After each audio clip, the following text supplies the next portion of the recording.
Good evening. It's Thursday evening, and we have our Thursday session about to start. So we're just going to allow a few minutes for people to come in. Good evening, Elaine. Welcome. And do share with others, invite others to also join. And we're just going to allow some time for others to be able to join. I know we are excited because Thursday evenings is where we get to heal, where we get to learn, where we get to be encouraged and motivated. So let's invite more people. So let's wait for a few minutes.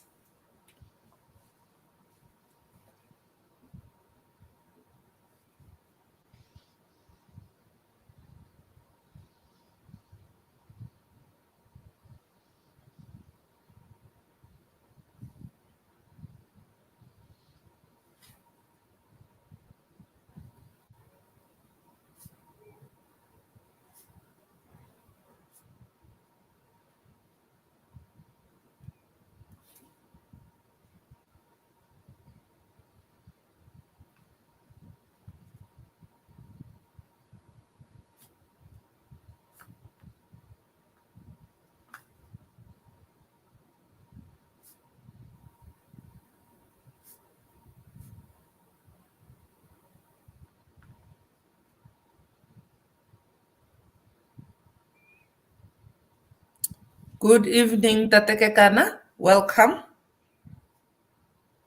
We've just asked those who are in to share. So can we also ask you to please share the link and invite others to be part of the session tonight?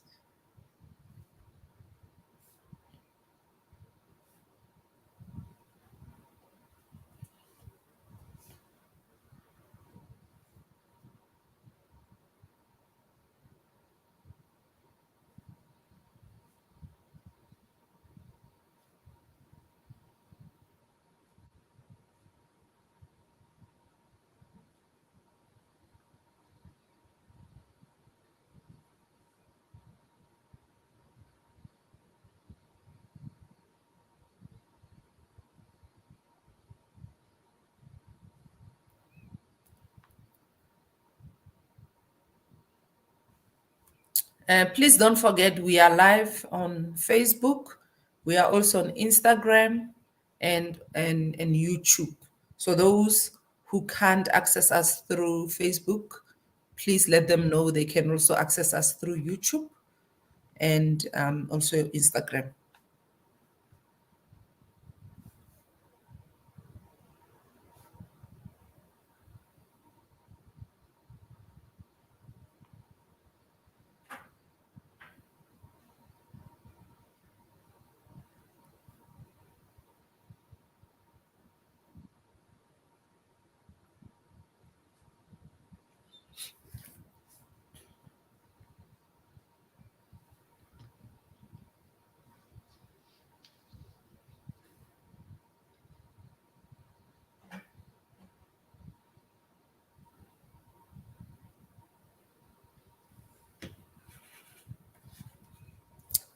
I believe we can start because I know you have a presentation, Sean, so we want to allow enough time for you to go through the presentation, enough time for discussion, questions, and answers. So those who will join, sorry, excuse me, will find us along the way. So let us do what we normally do. Let us open with a word of prayer and ask the Holy Spirit to be with us, and we'll then take it from there. Dear Lord, we thank you once more for this opportunity. We thank you for the grace, for the mercy, to be here. We thank you for the gift of family, friends. We thank you for the many things that you have bestowed on us, the many blessings that you have bestowed on us. Where we fall short, Lord, it's not because you can't provide, and therefore we are grateful. And even in everything that we lack, we know that you are able to supply all our needs according to your riches in glory. Therefore, this evening we call upon you, Lord, according to your word. You say, when we ask, when we seek, when we knock, all those things, Mudumaga, that we ask for, the things that we seek, we will find. When we knock, doors of opportunities will be open for us. This evening, as we sit together with Sean to heal ourselves, Father, we ask for your healing power to come upon each and every one of us, that whatever that we will learn today will be applied in our lives, will be applied in our families, in our society, and that we will start a process of healing not only for ourselves, Lord. We are traumatized, we are hurt, we are bleeding, and we need healing. We therefore pray for your blessings and your presence in the session today. May your mighty hand be upon all of us. And thank you for this opportunity once more. We thank you in the name of your Son, Jesus, we pray. Amen. Amen. Amen. So as indicated today, it's a healing Thursday. Last week we had the other time we had motivation Thursday. So today we are speaking about all things related to healing. Mental health, emotional healing, spiritual healing, whatever healing that we need. Today we are addressing it. So you don't need any introduction. You are part of the furniture here, Sean. I'm sure when people see this face, they already know who you are. So we welcome you after a Thank you. break, and we are glad that you are still part of our family. So I'm going to hand over to you to say hi and then go straight into the presentation that you have for us. I'm going to encourage people to have notebooks and pens because you will need, to make some notes when Sean is giving the presentation. At least after that, you can refer to the notes at a later stage, just for you to remind yourself of what was said. Over to you, sir. Okay, thank you very much. So, good evening once again to everybody that's a part of the transmission. It's been what, almost 2 months without me being here, but I think I needed that break as well. So, thank you for the break. Um, I am glad that you actually took time to join this particular call. It's an important discussion that we need to have. You may be asking yourself, why healing the inner child? What is the inner child? How do I get to heal the inner child? What happens if my inner child is wounded? So, this is essentially what this discussion, I prefer to see it as a discussion, not a presentation. This is essentially what this discussion will cover. Now, when we speak of the inner child, again, I will define what that is. But what I want you to all understand is that the genesis of every single thing that happens in your life, in terms of the personality traits that you develop, your behavior, the way that you react to situations, all of that, the degree to which you're able to manage your emotions in terms of what we call self regulation, all of that stems from your inner child. If you have a healthy relationship with your own inner child, you're more likely to be a healthy adult human being who has healthy relationships, who is motivated, who is inspired, and who can then go on to break new ground and to do and to live according to God's purpose for your life, but also your individual vision and your individual dreams. If the inner child is wounded, to a large degree, that's where there's the beginning of mental illness. Your mental well being is actually under threat. And a lot of the times, you then fail to live up to whatever expectations that you may have of yourself. You fail to fulfill those particular dreams, visions, goals that you may have for yourself. So it's important that we heal the inner child. So, what is the inner child? Our inner child is a part of ourselves that's been present ever since we were conceived. So, it's a part of you, it's inside of you from the day that you were conceived. So, it's from conception. It's not from the day you were born. No, no, no. From the day that you were conceived. And if you understand spirituality, you'd understand that life begins immediately after conception. The fact that this embryo then starts growing right up until it becomes a fetus, etc., etc., that's showing us already that there's something that's happening on the inside. So your inner child exists from that day.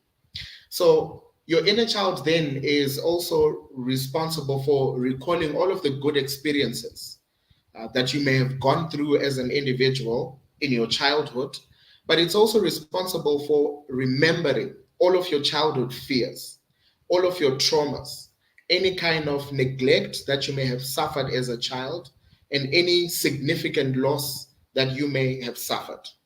It also then holds emotions, it holds memories as well as beliefs from the past, as well as your hopes, your dreams for the future. Now, why is that important? If I went through childhood trauma and it's unresolved, maybe it's a situation in which my parents lacked emotional expression, did not allow me to express myself emotionally, did not validate me and make me feel loved and protected and secure. I automatically grow up with the mentality that I cannot trust people, I cannot trust adults. And a lot of the relationships that I then develop later in life are actually trauma informed. Why? Because the inner child is wounded. Okay, so we're seeing how the wounded inner child can then poison every single thing that you do in adulthood. That's why each time you walk into a therapist consulting room, we want to understand what was your childhood like? What sort of unresolved childhood traumas have you gone through? Because we know that they currently are responsible for the behaviors that you exhibit as an adult. So I just want to make sure that we understand the link that's there. Your inner child, when the inner child is healed, then there is a shift in your healing, there is overall improvement towards clarity of the self, and obviously, then you make greater progress as an individual. So understand that all of us, regardless of your age, you may be 40, you may be 50, you may be 20, you may be 15, all of us have a little child, a little one inside of us. And what then happens is that so much of our behavior, our aversions, as well as whatever it is that's there in the present, whether it's illness, mental illness, whether it's anxiety that you struggle with, stress that you struggle with, it can be solved by you exploring and communicating with your inner child. The inner child is then your part of your psyche that still retains its innocence, its creativity, its sense of awe and wonder towards life, which is why if you're an artistic person, you're quite playful in nature because your inner child is active. So that inner child, of course, has this level of great level of innocence, but also a high level of creativity and that sense of wonder and awe. If I put this and that together, what happens? That's the inner child speaking. Those of you that write music, those of you that write poems like I do, those of you that do whatever it takes, something that includes creativity, your inner child is working. That's why you're as creative as you are. Those of you that do music, whatever else that requires creativity. So it's then important that we stay connected with this very sensitive part of ourselves. Because when we're connected to our inner child, we then feel excited, we feel invigorated, and we feel inspired by life. It's the same reason why somebody can go and spend time in nature and automatically write a song just by spending time in nature because they are connected to their inner child. I want to go back to this particular statement. It's important that you stay connected to this sensitive part of yourself. Do not kill your inner child because when you kill your inner child, automatically you're losing the zeal, the zest, the determination to live your life in the way that you should, but you're also losing creativity, you are losing your innocence, and you are losing that sense of wonder that allows you to take risks and that allows you to try out different things. So you then become somebody rigid if you kill your inner child, somebody that's inflexible, I would argue, because you don't have an active inner child, or you are stifling that inner child. And because the inner child is also sensitive, you would then present, if you stifle your inner child, with mental illnesses such as emotional repression, where you are unable to express your emotions, you lack self awareness, you lack emotional expression itself, but over and above that, you lack self regulation. You cannot regulate your own emotions. You're not in control because you've destroyed your relationship with this inner child. Okay, so how then do I identify my inner child? I came up with a couple of simple ways that we can do that. Our inner child is the one that remembers, you know that sweet smell of your grandmother when she leaned down to hug you, or the smell that was there in your mother's kitchen because of whatever cooking she was doing. Your inner child, even as an adult, is able to take you back to that particular moment in time. That's why when somebody's cooking a meal that was cooked by your mother or your grandmother in your childhood, automatically you remember that and you're taken back to that time and you get those warm, fuzzy feelings. This is the good part. Now, the negative side is that our inner child also remembers that time when you're being ignored and when you're being bullied on the school bus, or that first day of school when you were getting lost and people were making fun of you. So it also records the negatives that were happening in our childhood. Our inner child also remembers feeling dumb when the teacher scoffed or when we didn't have the answer to a seemingly easy question. That's if you had a very toxic teacher who made you feel inadequate. And so we need to also understand that our inner child is present, and or that inner child was present even when we were teenagers, wanting so badly to belong to a particular circle. You remember when you were trying to form friendships with other people, and how sometimes you get rejected because maybe you're not just good enough for them as a group, or you stayed on the wrong side of the tracks, or your family was not affluent enough, and so they didn't feel you belonged in their crew. All of that rejection, all of that disappointment, your inner child reminds you of that. It's also the part that feels crushed and betrayed when we are hurt, when we're ignored, or when we're lied to, and when somebody hurts or betrays us. That's the job of the inner child.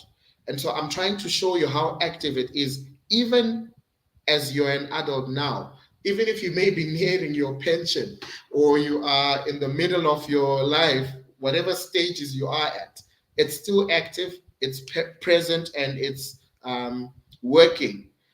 I don't know whether it's working the way that it should. Maybe it needs to be healed, and we'll find out at the end of this whether your inner child is working the way it should. So, in other words, if we put it in literal terms, your inner child is the child that lives within you. So, when we say within you, we mean within your psyche. So, in your mind, that's where your inner child resides.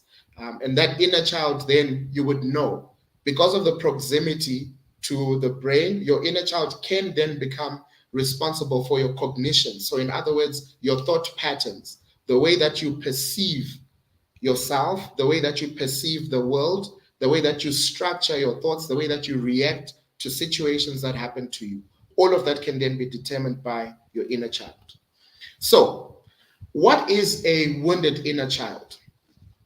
Understand that every child must feel safe, must be protected, must be nurtured, and must be stimulated. So, if it so happens that whoever raised you, whether it's your parents or your guardian, if they did not make you feel safe, if they did not make you feel protected, if they did not nurture you and stimulate you, already your inner child becomes wounded. Why are we saying this? We all know that not all parents accept that responsibility. Not all parents are aware of that responsibility, and not all parents have the capacity to fulfill that responsibility. Which responsibility? Making a child feel safe, making a child or protecting a child, nurturing a child, and stimulating a child. Now, you need to understand It's not enough as a parent for you to provide food, shelter, pay school fees. Those are the bare minimums. What are you doing in terms of making sure that this, on a psychological level, this child feels safe, they feel stimulated brain wise, they feel nurtured, and you guide them up in the way that they should go? Now, we know that parenting, and I think we've made mention of this, it doesn't come naturally to a lot of people. We assume it does, but it doesn't. And some people actually lack the capacity to fulfill that responsibility. So, safety also just doesn't mean physically protecting a child from harm or feeding them or all these other essentials. Safety also then entails supporting them emotionally, psychologically, and spiritually, because we always forget that component, and it's quite important. So, what then happens when we don't feel safe, or when there are feelings of endangerment which are very constant and which are long lasting? The answer is that they then develop this huge gap, or this wound that exists in the psyche because of the fact that I feel I'm not safe as a child. I feel I'm not protected, I'm not nurtured, I'm not stimulated, I'm not loved, I'm not understood. So, by virtue of that, then we're seeing how this inner child then develops this wound that we're referring to. And what does this look like? Sometimes it's a situation in which your parents or your guardians didn't show interest in your emotional needs for love, support, protection, and guidance. Either they didn't pay attention to you, or they condemned any emotional expression of need from you. So the second you wanted something or needed something from them, you were shut down. And this is why I always make the argument that when you're raising a child, be mindful of what you do, because you're programming this individual for their life, their later life, or their adult life. And so if you're stifling their emotional expression, if you're not meeting their emotional needs, automatically you're wounding their inner child. It may also come out as a situation in which your parents or your guardians failed to listen to you, did not embrace you and nurture the person that you were as a child. And at a basic and fundamental level, it may then mean that physical safety was not provided, nourishment was not provided. And we know that these are some of the most intrinsic elements of a loving relationship. And I say this because we know that there are parents that do not take care of their children. Their children are not well fed, their children are not bathed, their children are not protected, they're not immunized. Health wise, their children are not monitored to ensure that they don't have any of the illnesses that children develop. So that by virtue of that, that child then, to a large degree, is wounded, because on a physical level, on an emotional level, on a psychological level, you've neglected that particular child. So, of course, the reality is that life isn't ideal, and the families that we are born into aren't always the greatest matches for us. I'm pretty sure all of us would have wanted to be born into, I don't know, Patrice Motsepe's son family, inherit billions, have life become easy. But you were born into whatever family you were born into, right?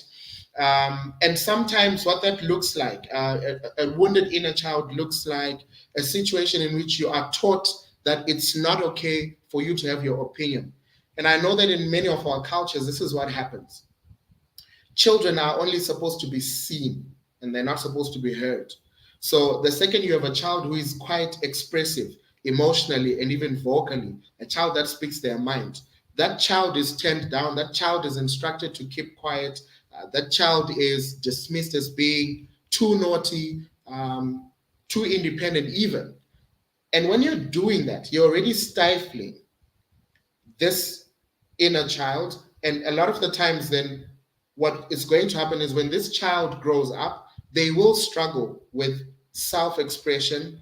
They will struggle, they will have low self-confidence, because they're not used to having a platform to voice their opinion. The second they try and get onto some platform by having a conversation with you, you de-platform them by way of shushing them and getting them out of whatever conversation they wanted to have with you. So don't be surprised then when they become an adult, they become a part of an abusive relationship, they don't tell anyone about it. That culture of silence, you taught them the art of silence, and you nurtured that child to become somebody that's silent, even in the face of abuse. Um, and wounded inner child would also look like a situation where you were punished when you were trying to speak up or act differently, or you were verbally criticized or abused on a regular basis. So the second you try and speak up, you are shut down. The second you share your opinion, it's not taken on board.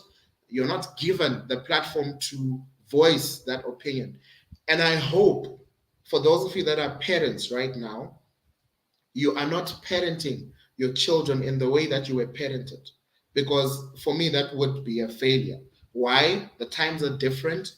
The needs that the children have now are quite different from your own needs during your own time. Also, you know a lot more now than what your parents knew at that time when they were raising you. So, this is not me trying to blame our parents. They did the best with what they knew then.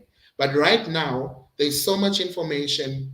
Many of us are educated. We know what is right and what is wrong. There's no reason why we should keep parenting children in the way that we were parented because we know better now. So, how else was your inner child wounded?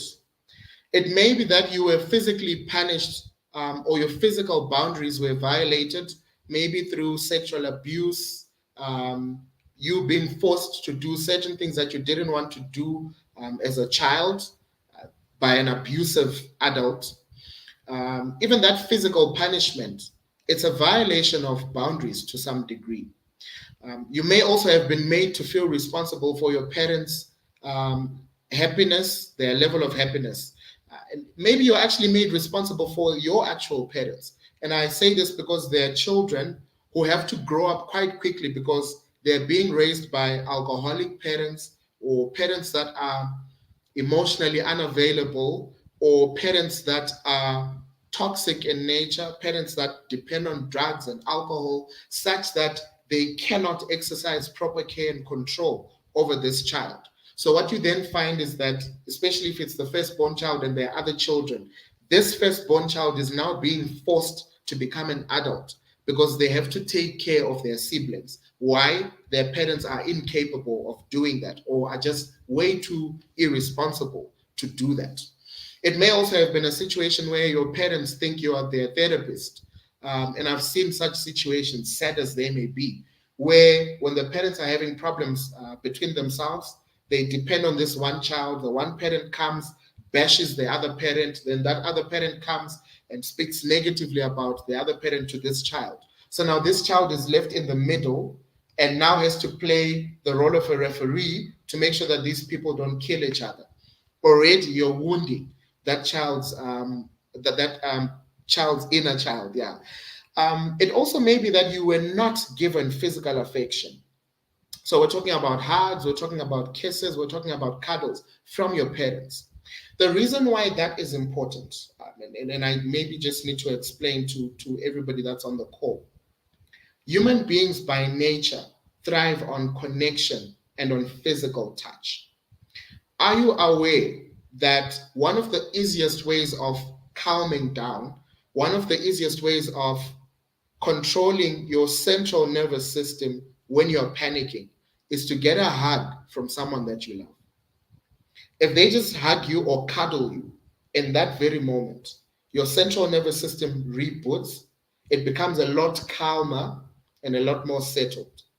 And so what that means is you start feeling a lot more secure than you did a couple of minutes ago when you were panicking or when you were anxious. So if you grow up in a household where affection is not shown or is not given voluntarily, it becomes a difficult situation because that's your need that's not being met. And so you either then develop a very hard exterior where you pretend, yeah, I don't do hugs and I don't, yeah, all of these wishy-washy things, I don't do love, etc. But the truth of the matter is that when you needed love, you were deprived of it.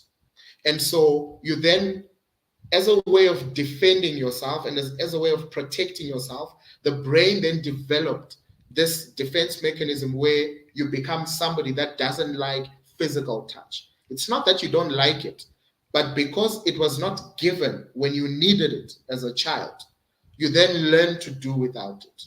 I hope that we're following and that this is making sense.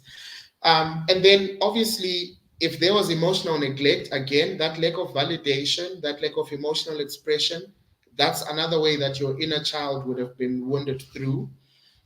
Psychological neglect, physical neglect itself, and being compared to your siblings or to other family members. And I know all of us know what I'm talking about, where you get told, yeah, why aren't you like your sister? You know, she brings all the A's, and there you are, you're bringing all the D's, and you're failing. Or why aren't you like your cousin brother who's doing A, B, C, D? And what is sad is that for many people, you go through life with those comparisons. And so you start feeling less important. Your sense of self-worth dissipates and almost gets diminished and almost disappears. Why? Because now you're holding yourself up against the standards that have been set by other people. Could have been your mother, your father, your family, your guardian, whoever that was. So you're no longer trying to fulfill your own mission and vision as an individual. Now you're trying to become like that sibling that they are forever speaking about. You're trying to become like that family member that they feel is doing so well. And this is why and it's sad. It's people make jokes about it, but even at family occasions, you know that there's different treatment given to different people according to their stations in life. If you're unemployed, unfortunately, you're going to be the person that gets sent to go and buy ice, or that gets to do all these mundane tasks that nobody wants to do. And then if you're a little bit well off, then you're always consulted with regards to the decisions that the family needs to make. So these comparisons actually don't stop in some circumstances. They continue right through your entire life, which is why you need to be careful. And you need to heal your inner child, because once your inner child is healed, you run your own race. You don't suffer from comparison, because we all know comparison is the thief of joy. They will always be, and I want to make this clear, there will always be people that are doing greater than you are, in as much as there will always be people that are doing much worse off than you are. And one of the lessons I learned quite early in my life is that if you stay in your lane, right, have your personal vision, run your own race, and be fulfilled with regards to that particular race that you're running. Don't ever feel the need to compare with someone else. A lot of the times, your life actually works out the way that you want it to. I do not suffer from jealousy with regards to comparing myself to other people, because I know that my talents and my abilities will get me to where I need to be, right? But for me to be able to realize that, I had to heal my inner child.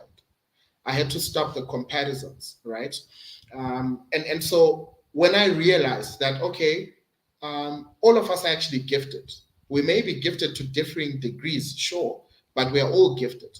And my job and my purpose in my life is to figure out what my gift is, what my talents are, what my abilities are, and to work on those so that I become the best possible version of myself. I immediately stopped being anxious about my future. I stopped being anxious about whether I was ever going to succeed, because I knew in that moment that I was enough, that I had been blessed enough to be able to accomplish every single thing that I put my mind to, without ever feeling the need to compare myself to someone else. So it's part of some things that I really don't understand when people feel jealous because somebody has accomplished something. Time and chance happens to all people. Please understand that. But we will arrive at our destinations at different times and in different ways. Some are going to fly to their destinations. They're gone. They get there quick. Some are going to have to take the bus. Some are going to have to physically walk to their destination. What's important is that you eventually get to your destination. So please disabuse yourself of the need to compare yourself to other people. Stop competing with people. The only person you should be competing with is yourself. And that's essentially what I do. Am I doing better than I was doing last year? Are there things I can improve upon? And am I working to the best of my ability? Am I using my talents and my abilities, and am I making them create income for me and for my family? That's all I care about. I don't worry how much someone else is earning, how well they're doing, and I genuinely congratulate and wish people well because I mastered the art of never having to compare myself to anyone else. So your inner child could also then be wounded by way of being raised in a toxic family, and we all know what a toxic family environment would look like. And I think that everything I've just been describing is an example of a toxic family environment. So, what damage was done when that inner wounded child um, was being wounded? What sort of damage was done to you as an individual? And what does it look like in your adult life? Let's make the connection. Firstly, if you have a wounded inner child, you have probably developed low self-worth and low self-esteem. You probably have learned to hide from, avoid, or repress your emotions because they were associated with feelings of neglect from your childhood. So, what does that mean? If you were in a family where the second you try and express your emotions, you are shut down, you learn how to avoid emotions, how to hide your emotions, and how to repress your emotions. Why? Because you associate them with the neglect, the emotional neglect that you got as a child. You probably also have developed psychological or physical sicknesses that are connected to your inability to listen to, accept, and deal with your emotions in healthy ways. What does that mean? If you're not dealing with your emotions, if you're not accepting of your emotions, and if you're not dealing with them in a healthy way, you are more likely to develop psychological or physical sicknesses. And this is where it gets serious. So when we speak of these psychological sicknesses or physical sicknesses, some of the sicknesses that people present with, high blood pressure, um, and some psychological illnesses, anxiety, stress, depression, emotional repression, all of these are actually just because there's damage that was done to your inner child that has not been repaired. So you've gone through your entire life learning how to hide from your emotions, learning how not to express those emotions because that inner child is wounded and you've not done the work to repair the damage that was done. So you've also probably developed low self-esteem issues due to forms of abuse such as being ridiculed, being put down by other people, or overly high expectations that were placed on you, being ignored by your parents, being rejected, or being constantly punished. All of these would lead to you developing low self-esteem as an adult. And you also probably develop deep-seated anger issues from unresolved childhood trauma, as well as from an inability to love yourself. Because what then happens is that once I am not allowed to express myself, chances of me loving myself and accepting myself are quite low. You probably also develop addictions and neurosis to create this misguided sense of comfort and safety within your life. So most of the addictions that people end up developing, it's actually because of that wounded inner child. Do you see how important it is to heal your inner child? Addictions such as addiction to pornography, addiction to gambling, addiction to shopping, addiction to alcohol, addiction to drugs, etc. All of these are examples of people trying to numb whatever issues they have from their childhood, trying to give some level of comfort to their wounded inner child. And so you then end up in a space where you have problems sustaining healthy and respectful relationships, many of the relationships you will get into are quite abusive. And you may not even realize, because to you, that is the norm. They may be abusive on a financial level, on an emotional level, on a psychological level, and sometimes even on a physical level. So we then need to be mindful of that. You may also then develop low self-worth because of the physical neglect, the abuse of oneself. For example, eating disorders such as anorexia, obesity, failing to maintain a healthy diet, even self-harm, where now you're trying to take your own life and you're suicidal, etc. So, what other damage could have been done? You may be dysfunctional when it comes to sex, or you may actually be promiscuous, often due to having experienced sexual abuse as a child. So, as an adult, in later adult life, you either then become dysfunctional when it comes to sex, or you become a lot more promiscuous. I spoke of addictions to drugs, alcohol, violence itself, and food as a way of trying to give your inner child some level of comfort. There may also be intense safety seeking behaviors where you then end up developing serious psychological complexes such as obsessive compulsive disorders, or you engage in extreme risk taking behaviors such as unprotected sex, obsessive daredevil fits, and you become a people pleaser and you tend to lack a strong sense of identity. So the second you become a people pleaser, that's you again trying to fit in. That's you again, because of that wounded inner child, trying to find some level of comfort. You struggle to say no to people, which automatically also means you struggle with boundaries. You then also could become somebody that's a lot more anxious whenever you're thinking of doing something new, trying out a new project, um, getting a new job, getting out of an abusive relationship, whatever new thing you may have to do, you may very well feel a lot more anxious and fail to do it because of that wounded inner child. It may also be that you're a rebel and you're a misfit. You feel more alive when you're in conflict with other people, or you feel guilty standing up for yourself, even when you know you're being abused or you know you don't like something, but you're unable to stand up for yourself. And you may also feel inadequate, and you may feel you're not good enough as a man or as a woman. You're quite rigid and you're a perfectionist. Again, that's already some of the damage that would have been done to this inner child.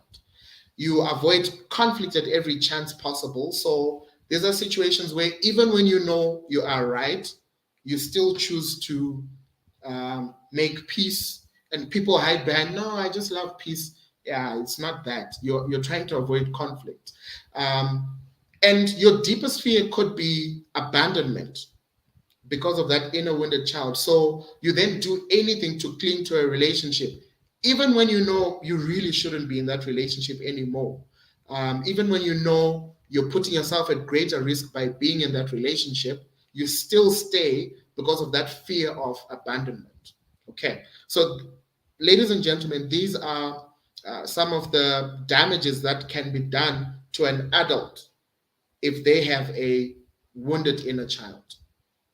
So how then can we fix it? I always like being practical. So how do we fix it? How do we come up with solutions? One, reflect on the timeline of your childhood. What was happening then? What are some of the traumatic things that you went through as a child that you remember even up until today? And in what way did they shape how you react to situations and how you perceive yourself as an adult? The second thing we can do is to reparent ourselves. I will discuss reparenting in I think, a couple of slides to come. Write a letter to your inner child, because this is what's happening.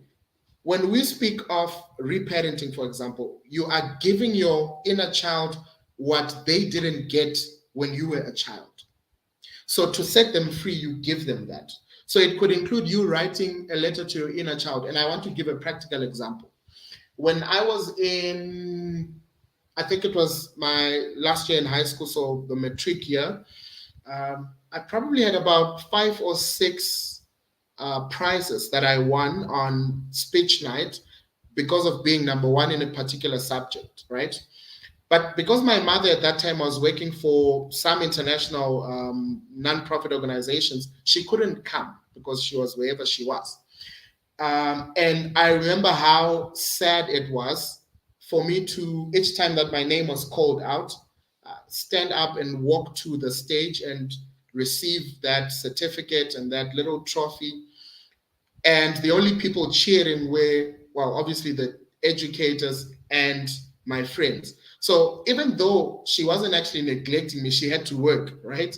But it stuck with me so much that people that know me up until now know that I struggle to celebrate anything that I achieve, whether it's finishing a particular degree program or finding new business and being a trailblazer in the field that I'm in.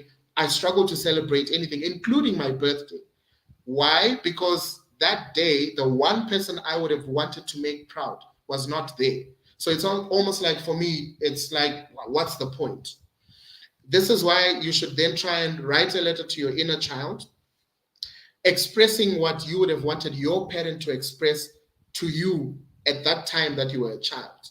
You can also write a letter from your inner child. So giving that inner child a voice to express themselves, sharing your pain with a trusted person, loving and supportive affirmations, they also work, um, as well as doing what we call an inner child visualization or meditation, where you focus on developing a relationship with that inner child.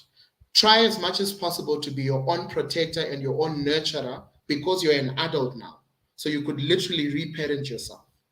You cannot still be operating from the premise that your parents didn't do what they were supposed to do. I get that. I know it was painful, but you're also an adult now. You've got agency and you've got talents and abilities, and you're actually quite able to rewrite the narrative by way of reparenting yourself.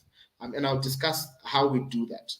So also try and utilize activities to start feeling a little bit at a time in order to undo the numbing of your emotions and your feelings. Try and develop healthy relationships that actually allow you to feel safe and steady in the world. Whoever it is that you claim to love, or whoever claims to love you, I pray that it's a healthy relationship where you feel safe, where you feel seen, where you feel heard, where you feel understood, and where you feel protected. Because that's how you heal the inner child as well, by being in healthy relationships. So, what else can you do? Please try and develop clear emotional, energetic, time, and physical boundaries. Try, because already we spoke about how many of us who have wounded inner children automatically become people pleasers, right? So you need to be intentional about developing boundaries in all respects, on an emotional level, energy wise, time wise, and even physically. Create passions and hobbies and make them a part of your life because they remind you of that inner child and they take you back to that inner child. So play as much as often. Go to the park, spend time with children, spend time in nature, meditate, all of that helps. And then try and shift your focus from performing to just doing, to being, and to celebrating. Because we don't celebrate ourselves enough and we don't honor ourselves enough. Try and shift your inner beliefs. So, whatever beliefs you feed yourself, and therapy can actually help with this. The way that you view yourself, try and shift that by way of becoming a lot more positive minded. Work on reducing anxieties and fears by actually processing any fearful memories or experiences that you have in the past. Because if you just bury, this is where we unresolved trauma comes in. If you just bury difficult situations or stressful situations, you've not dealt with them. So they will keep affecting you until you deal with them intentionally. Exercise and move, because as you exercise and you move, the toxins in your system get flushed out, so that's quite good for you. The tensions get released as well. Try and create a structure and nourishing self-care by creating steady patterns of feeding. So eat, sleep, practice hygiene, and as an adult human being, have sex, healthy sex with your partner. That's important. That's also another way of healing this inner child. Try and find out what it takes to get there, you healing that inner child.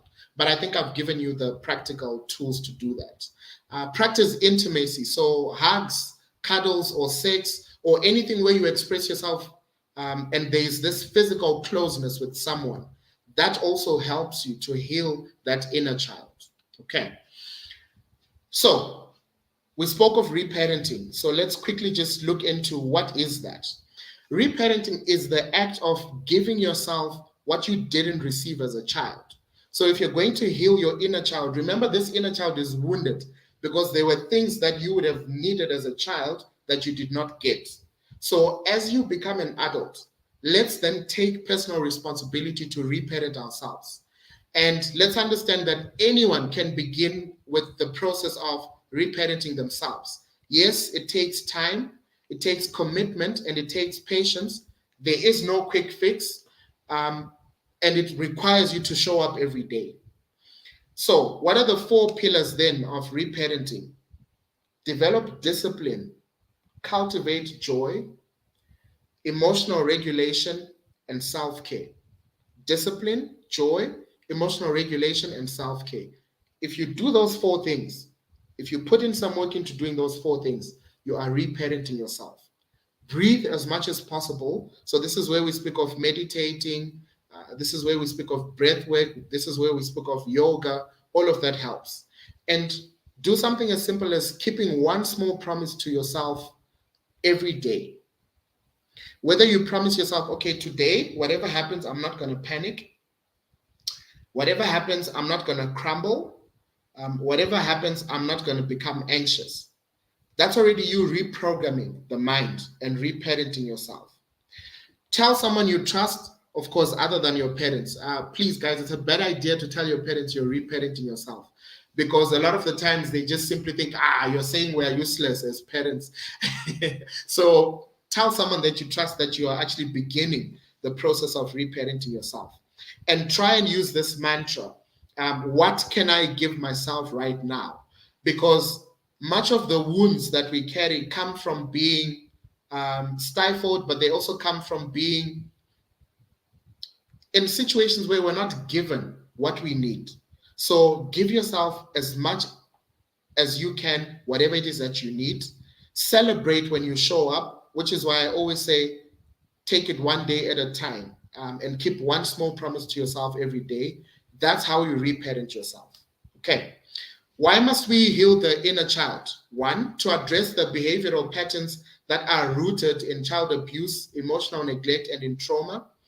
And also because a person's inner child can have positive or negative traits depending on their past experiences.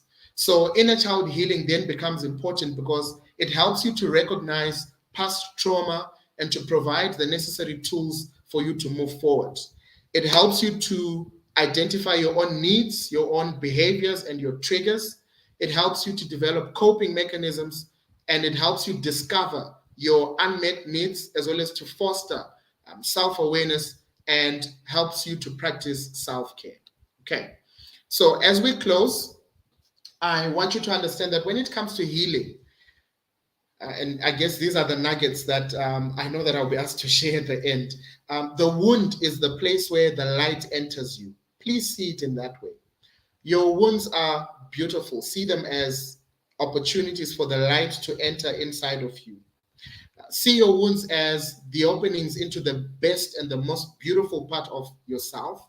So in other words, don't be shy that you've been through traumatic situations. Work through them and see them as opportunities for you to reparent yourself, to rebirth yourself, and to rediscover who you are. Each of us has a unique part to play in the healing of the world, but it starts with us healing ourselves and our inner child. Do not look, and I need to be clear, please do not look for healing at the feet of those who broke you. You're not going to find it. If anything, they're going to break you even more. Please also understand that being rejected by someone doesn't mean you should also reject yourself, or that you should think of yourself as a lesser person. And understand this one thing: you have to walk and create the way by your walking. So there is no readily made path. You are going to have to carve out a path for yourself in terms of healing. Also understand that this life is for loving, and it's for sharing, and it's for learning, and it's for smiling, and it's for growing, and it's for healing, and it's for laughing, for hugging, for helping, for dancing, for wondering, and even more, it's for loving. So I pray that you choose to live your life in this way, that you always heal, that you always love, that you always share, that you always learn, and that you always smile. I want to stop here, and I know that our time is almost up. I'm sorry, that's what happens when you have the anointing of a bishop. Mm. Go on and on. So I want to open it up And I was not complaining about time, Sean. I don't think any of us are, that's okay. because I you just went want to deep. leave time for questions. True, true. You went deep to the point where some of us, I know inside I'm crying because some of the things you were saying, I identify with, and I'm like, oh, Fina, there's work to be done in this area Yeah. and in this area. So, and I hope that's what all of us were doing, because we use these platforms to heal, and that is why when we did the poster, we were saying today is Healing Thursday, because we want you to take time to be honest with yourself. I always say, if you are not honest with yourself, how are you going to be honest with other people? So I hope Mm. as we were listening, we were pointing fingers at ourselves in areas that need work. And Dr. D is saying that we are all in therapy right now, right? Because it is true, we are in therapy. So I'm sure you saw as comments were being posted, Sean, that people are resonating with what you are saying, and Honzi is reminding us that it's Mental Health Awareness Month. So may we all be able to identify that we are not okay and we need to heal our inner child, and that we become better human beings who are able to ask for help when we need it, and that we better take care of ourselves and always asking God for help.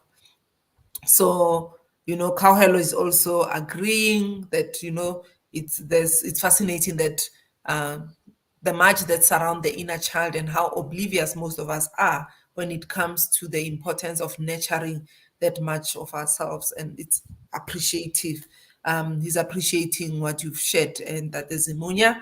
And I see others are saying more to self-caring, true.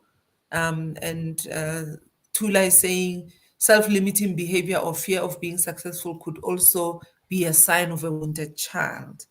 And I think Yes. as you were listing, Mm. that's when I light see bulb from on. Utula, it's like it's a question, so I just want to address that quickly. Mm, Yes, you're quite right, Tula. It's an indication that probably when you were a child, again, you remember I spoke about how sometimes you are stifled. When you want to speak, you are told to keep quiet because you are a child, you don't know anything.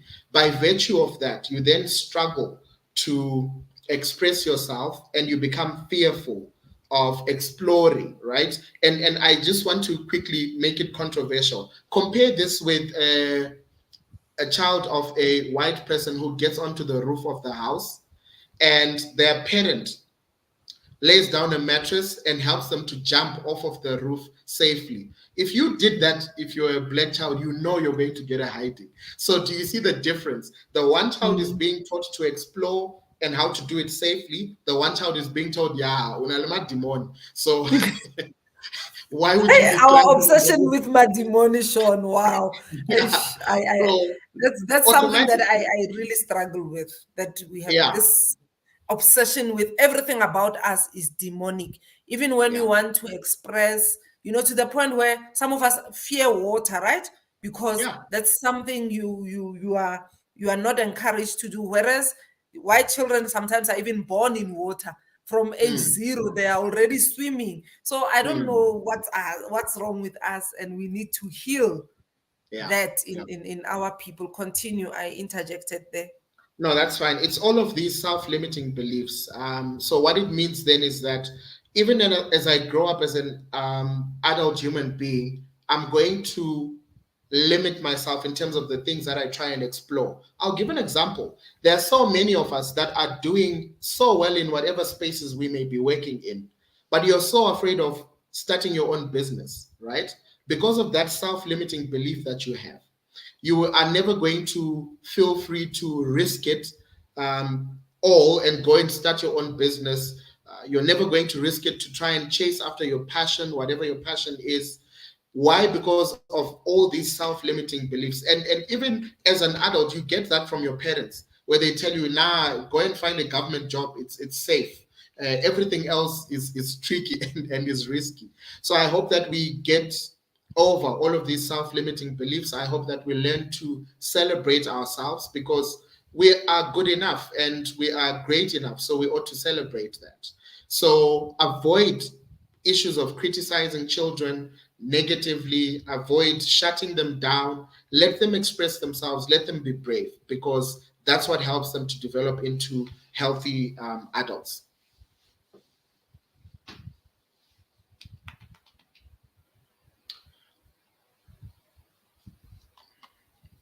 Okay, I'm not seeing any more questions or comments or contributions. So I think that I don't know where Asfina went to. It may be that she's having connection issues. So on that basis, I just want to say thank you to everybody that's a part of the call, and make sure that you use these tips. Try and use them every single day. Improve on your life, and all the best to you. God bless and good night.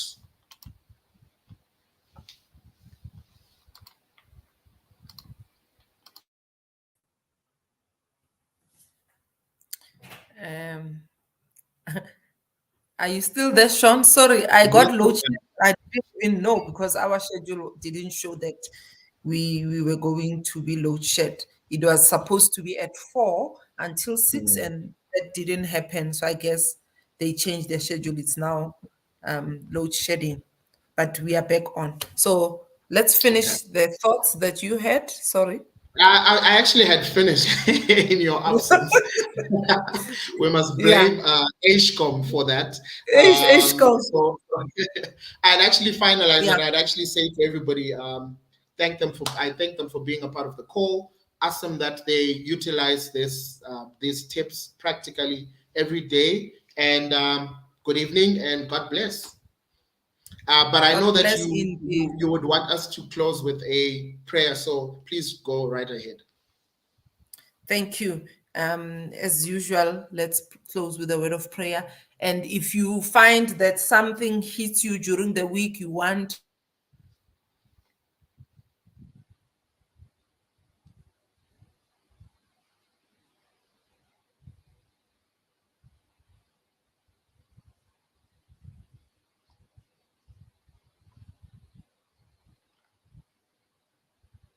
Okay, I think there's a delay again, so I'm going to go ahead and just wish you all a good night. And I hope that you pray though, because you would have wanted us to pray and to close in prayer. Thank you guys for taking the time to join the call. Good night.